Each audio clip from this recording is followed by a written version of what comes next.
Selamat datang di SMA Negeri Banat, Kabupaten Timur Tengah Selatan, Kecamatan Kolbano. Disinilah tempat saya mengajar, sekaligus saya belajar. Saya Verkuru Stephen Tetadnewa SPD, guru mata pelajaran kimia. Saya mahasiswa PPG dalam jabatan Universitas Negeri Medan tahun 2022.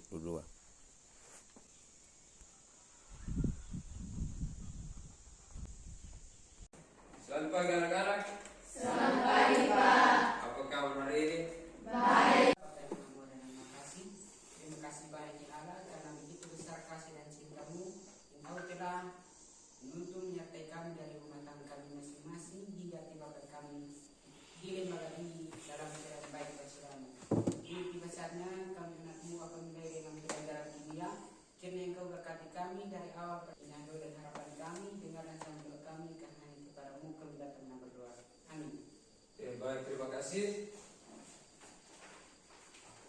Seperti biasanya sebelum kita memulai pelajaran, Bapak absen dulu. Adri ke mana? Hadir, Pak. Awi, Amin Pak. ada Fikri, Yandri, Hadir, Pak. Yetri. Amin Pak. Bangkitkan semangat nasionalisme kita dengan kita menyanyikan salam nasional dan dipimpin oleh yang bertugas. Silakan. Berkibarlah benderaku,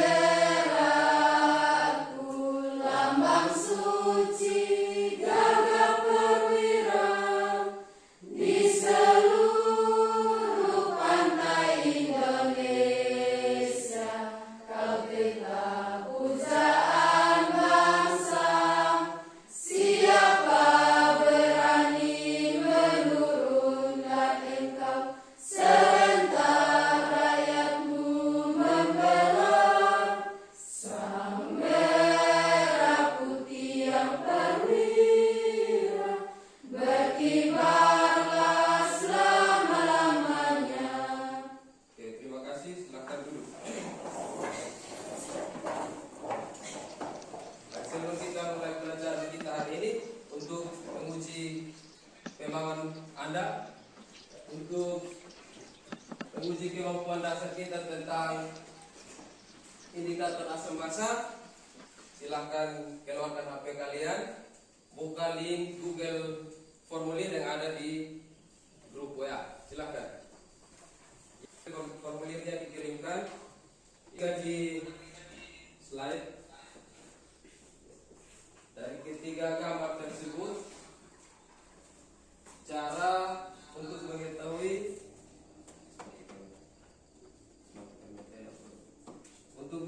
suatu zat bersifat asam atau basa, dari tiga gambar tersebut yang benar yang mana? Gambar 1, 2. Kalau 3 salah ya? Oke. Nah, pembelajaran kita hari ini, tujuan kita mempelajari tentang indikator asam basa untuk kita mengetahui bagaimana cara mengenali suatu zat bersifat asam atau basa tidak dengan cara yang salah seperti gambar nomor 3. Tapi kita harus menggunakan yang kimia, yaitu seperti gambar nomor 1 dan gambar nomor 2.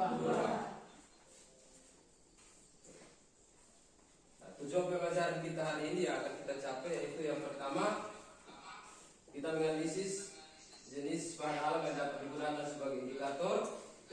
Yang ketiga, melakukan percobaan membuat indikator asam dan basa dari bahan alam, kemudian melaporkannya.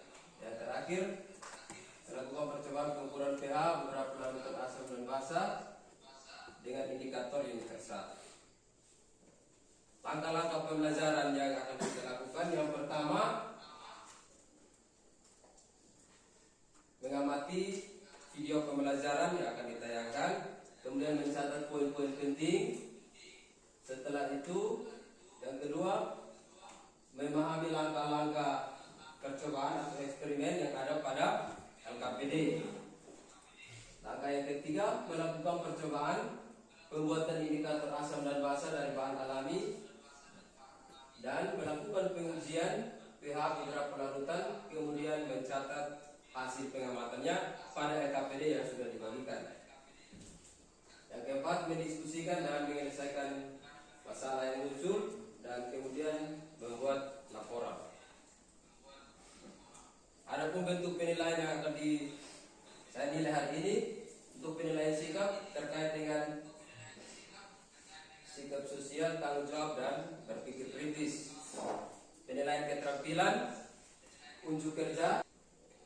Untuk penilaian pengetahuan, tadi kita sudah lakukan pretest. Nanti pada pertemuan kedua nanti kita akan lakukan post test dan kemudian dilanjutkan dengan penilaian harian. Sebelum kita melanjutkan pembelajaran, kita bagi kelompok dulu menjadi 5 kelompok sesuai yang sudah dibagi pada pertemuan sebelumnya. Silakan duduk sesuai kelompok masing-masing. Namai kelompok kalian sesuai bahan alam yang kalian akan gunakan untuk praktik contoh bagian kemarin. Mawar, bunga kembang sepatu, ini bayam merah, bunga kuning, dan kunyit.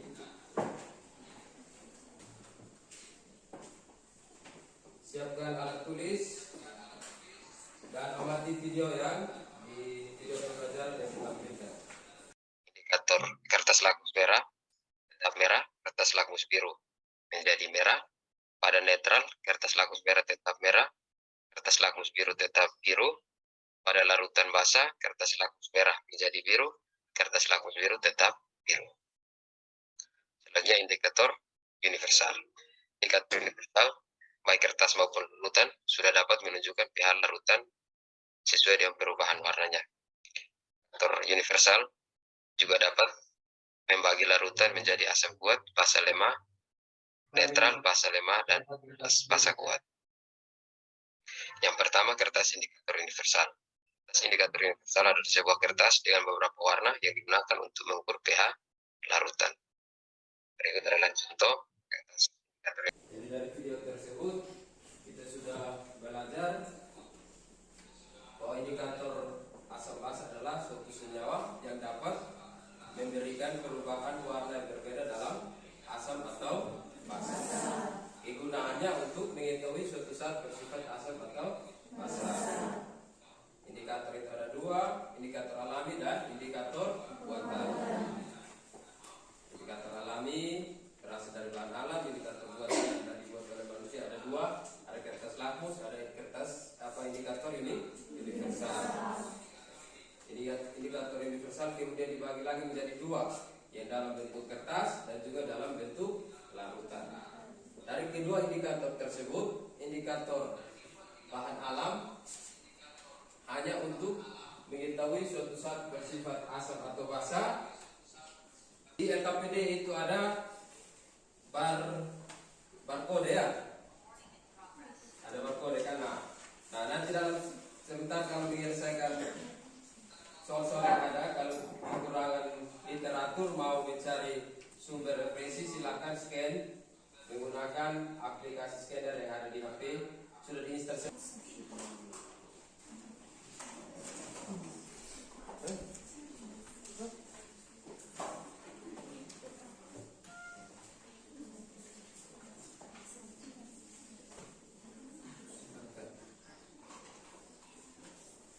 Satu ambil larutan.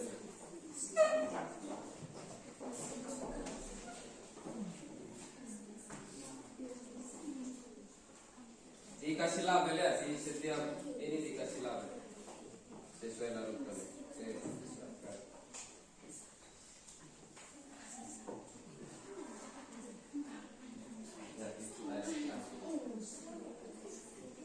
Kasih label.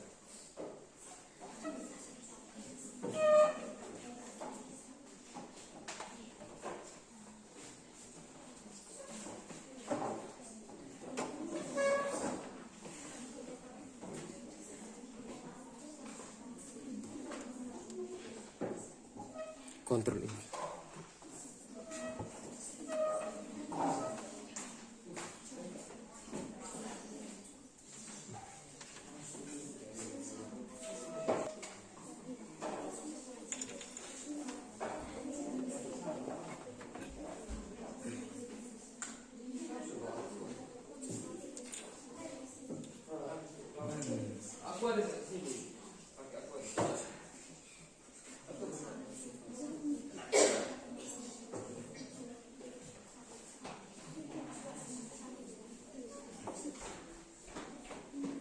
dikasih label ya.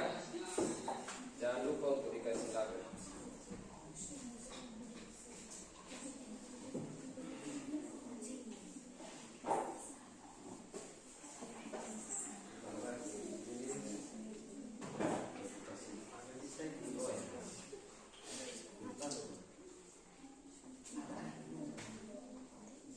Itu NaOH. Oh, sedikit saja. Sedikit-sedikit, jangan terlalu banyak. Ya.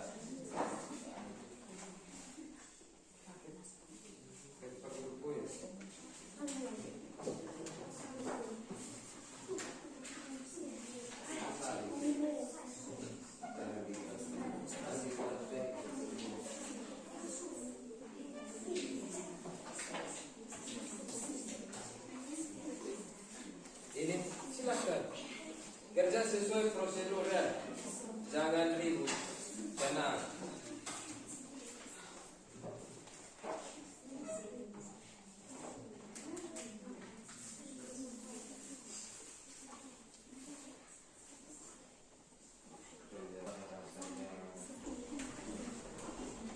Ya, baik, tidak terasa kita sudah berada di penghujung pembelajaran kita hari ini.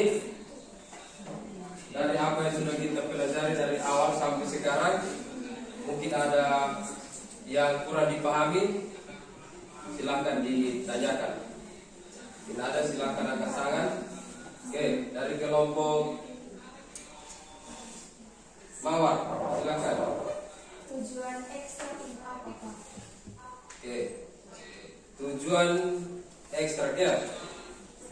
Tujuan ekstrak itu untuk kita menarik keluar zat-zat yang ada dalam bahan alam tersebut. Nah, ekstraksi yang kita gunakan tadi adalah jenis ekstraksi dingin. Setelah dihaluskan, dimasukkan ke dalam air, kemudian diaduk-aduk beberapa saat, kemudian disaring. Tujuannya untuk menarik keluar kandungan zat-zat yang ada dalam bahan alam tersebut. Ya. Ada lagi? Ada. Ya, silakan. Bagaimana mengetahui suatu larutan bersifat asam dan basa? Oke. Jadi seperti yang sudah kalian lakukan, kita tahu suatu zat bersifat asam atau basa. Yang pertama tadi kita gunakan indikator alam. Ya. Warna dasarnya pertama misalkan kunyit ya, setelah warna dasarnya orange, setelah ditambahkan ke asam atau basa mengalami perubahan apa? Nah, perubahan warna itulah yang menunjukkan bahwa zat tersebut bersifat asam atau basa berdasarkan data pengujian sebelumnya.